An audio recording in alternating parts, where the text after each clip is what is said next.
بسم اللہ الرحمن الرحیم۔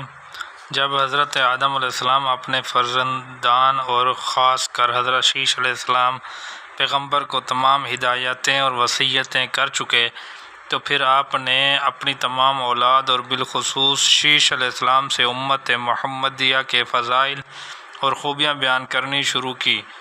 چنانچہ آدم علیہ السلام فرماتے ہیں کہ اے شیش علیہ السلام، تمہاری پشت میں نور محمدی صلی اللہ علیہ وسلم ہے، اس کی پوری حفاظت کرنا، کیونکہ وہ میری اولاد میں 1,24,000 پیغمبروں کے سردار ہیں اور وہ پیارے رسول ہیں جن کی امت بڑے مرتبہ والی ہوگی۔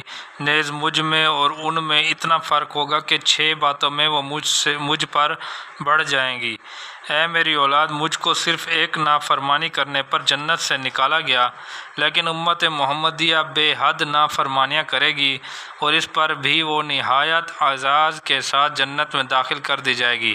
دوسری بات، اے میری اولاد، میری تقصیر عالم آشکارا ہوئی، لیکن امت محمدیہ کے گناہ بالکل چھپا لیے جائیں گے اور دونوں جہاں میں ان کی پردہ پوشی ہوگی۔ تیسری بات، اے میری اولاد، مجھے صرف ایک قصور پر میری رفیق بیوی حوا سے جدا کر دیا گیا، لیکن وہ امت باوجود بہت سے قصوروں کے اپنے رفیقوں اور عزیزوں سے جدا نہیں ہوگی۔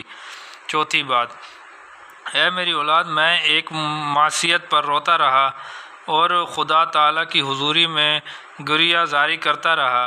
آخر مدتوں میں میرا عذر قبول ہوا، لیکن وہ امت اس شان کی ہوگی کہ ہزاروں لاکھوں گناہ کر کے ذرا پیشمان اور نادم ہوگی تو اسی وقت ان کے سارے گناہ معاف ہو جائیں گے۔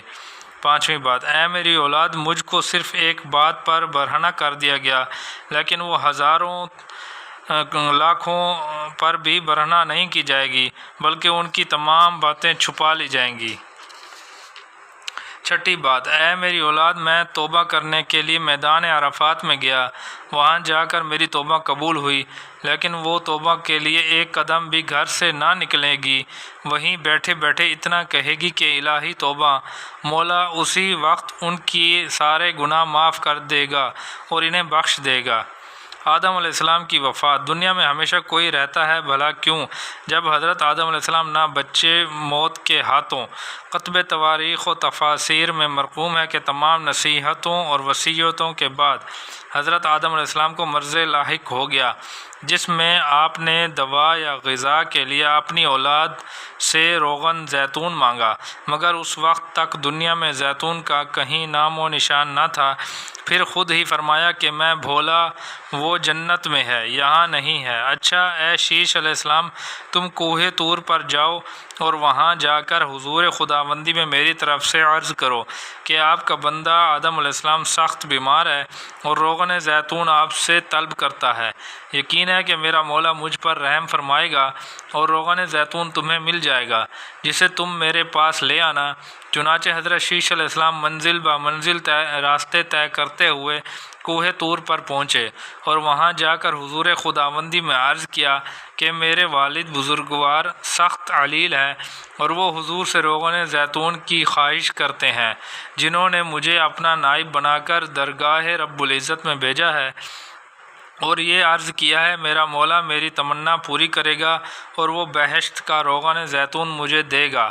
بس جناب شیش علیہ السلام آدم علیہ السلام کی طرف سے یہ مناجات کر ہی رہے تھے کہ طور سینا کی چوٹیوں سے ایک زائد ہوتی ہے، یعنی اب جو منہ پھیر کے حضرت شیش علیہ السلام دیکھتے ہیں تو یہ کہ ایک فرشتہ روغن زیتون لیے کھڑا ہے اور کہتا ہے کہ اے شیش علیہ السلام، لاؤ اپنا پیالہ۔ پیارے شیش علیہ السلام نے وہ لکڑی کا پیالہ جو اسی لیے گئے تھے پیش کیا۔ فرشتہ نے وہ پیالہ جنت کے روغن زیتون سے لبریز کر دیا، جسے حضرت شیش علیہ السلام لے کر واپس ہوئے اور چلتے چلتے آدم علیہ السلام کی خدمت میں آ پہنچے اور وہ روغن زیتون کا پیالہ پیش کیا۔ حضرت آدم علیہ السلام نے تھوڑا سا اس میں سے پیا اور تھوڑا اپنے جسم پر ملا، جس سے آپ کا مرض جاتا رہا اور بالکل تندرست ہو گئے۔ اس کے بعد حضرت شیش علیہ السلام نے پیام ازدی آپ کو سنایا، جسے سن کر آپ نے شوق جنت اور وصال الہی میں زار و قطار رونا شروع کیا، یہاں تک کہ آپ کا مرض پھر عود کر آیا اور آپ کی یہ بیماری دن بدن ترقی کرتی چلی گئی۔ پھر ایک روز یکایک آپ کا دل جنت کے میووں کی طرف مائل ہوا اور فرمایا کہ اے میری اولاد، تم 2-4 مل کر کوہ طور پر جاؤ اور میرے لیے جنت کے میوے حضور رب العزت سے لے کر آؤ۔ چنانچہ اسی وقت حضرت آدم علیہ السلام کے چند صاحبزادے کوہ طور کی طرف روانہ ہو گئے۔ راستے میں چند فرشتے انہیں ملے جن میں جبرائیل علیہ السلام بھی تھے۔ دریافت کیا کہ اے فرزندان آدم علیہ السلام، کہاں جاتے ہو؟ فرزندان آدم علیہ السلام نے کہا کہ ہم اپنے باپ آدم علیہ السلام کے لیے جنت کے میوے حضور رب العزت سے لینے کے لیے کوہ طور پر جاتے ہیں۔ حضرت جبرائیل علیہ السلام نے فرمایا کہ واپس چلو، کیونکہ ہم تمہارے باپ کی فرمائش لے کر خود ہی آئے ہیں۔ یہ سن کر فرزندان آدم علیہ السلام واپس ہوئے اور اب یہ سب مل جل کر حضرت آدم علیہ السلام کی خدمت میں پہنچے۔ چنانچہ ملائکہ آ کر حضرت آدم علیہ السلام کے قریب بیٹھ گئے اور حضرت جبرائیل علیہ السلام نے آہستہ سے فرمایا کہ اے صفی اللہ، کیسا مزاج ہے؟ آدم علیہ السلام نے فرمایا کہ مرض کی شدت اس درجہ ہو گئی ہے کہ عبادت خداوندی کے لیے کھڑا ہونا دشوار ہو گیا ہے اور میں اٹھ نہیں سکتا ہوں۔ جبریل امین نے فرمایا کچھ مذائقہ نہیں۔ اتنے میں ملک الموت بھی موجود ہوئے اور کہا، یعنی ملک الموت نے فرمایا کہ اے آدم علیہ السلام، اللہ تعالیٰ آپ کو سلام فرماتا ہے اور اپنی رحمت و برکت آپ پر نازل کرتا ہے اور آپ کے فرزندان پر بھی اپنا سلام نازل کرتا ہے۔ یہ سن کر حضرت آدم علیہ السلام ہمتاً ان کی طرف مخاطب ہو گئے اور جلدی سے ملک الموت کا جواب دیا اور تعظیم سے پیش آئے۔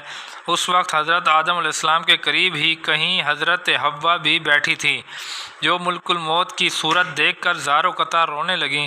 حضرت آدم علیہ السلام نے مڑ کر ان کی طرف دیکھا اور فرمایا تم یہاں سے باہر چلی جاؤ اور مجھے ان لوگوں کے پاس چھوڑ دو جو میرے مولائے کریم کے پاس سے آئے ہیں، کیونکہ اے حوا، مجھ پر جو مصائب نازل ہوئے وہ صرف تمہاری ہی بدولت اور تمہاری ہی وجہ سے ہوئے۔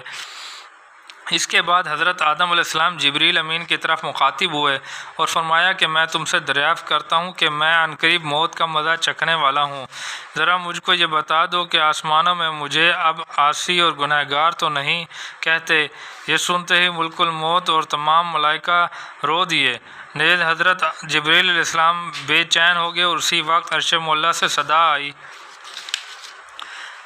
چنانچہ پیارے آدم علیہ السلام جنت اور اس کی تیاریاں دیکھ کر باغ ہو گئے اور ملک الموت کی طرف دیکھ کر بولے، اے ملک الموت، یعنی جس کام کے لیے آئے ہو جلدی وہ کام کرو، کیونکہ میری جان مشتاق کو اب مفارقت کی تاب نہیں۔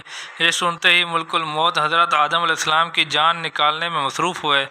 ادھر آدم علیہ السلام نے اپنی زبان سے اللہ تعالیٰ کی تسبیح و تحلیل شروع کی، ادھر جبریل علیہ السلام نے فرمایا کہ اے ملک الموت، اے قابض الارواح، دیکھنا یہ ابو البشر حضرت آدم علیہ السلام صفی اللہ و خلیفۃ اللہ ہیں، ذرا ان کی جان نکالنے میں نرمی اور آسانی کرنا کہ یہ خود دست قدرت کے بنائے ہوئے ہیں اور ان کی روح خود حضور رب العزت نے دم کی ہے۔ یعنی مولا فرماتا ہے کہ اپنی روح لطیف و آدم علیہ السلام کے پتلے میں نے خود داخل کی۔ نیز جبرائیل علیہ السلام نے فرمایا کہ اے ملک الموت، اپنے کام سے فارغ ہو گئے اور روح مطہر جسد آدم سے نکال لی گئی۔ انا للہ و انا الیہ راجعون۔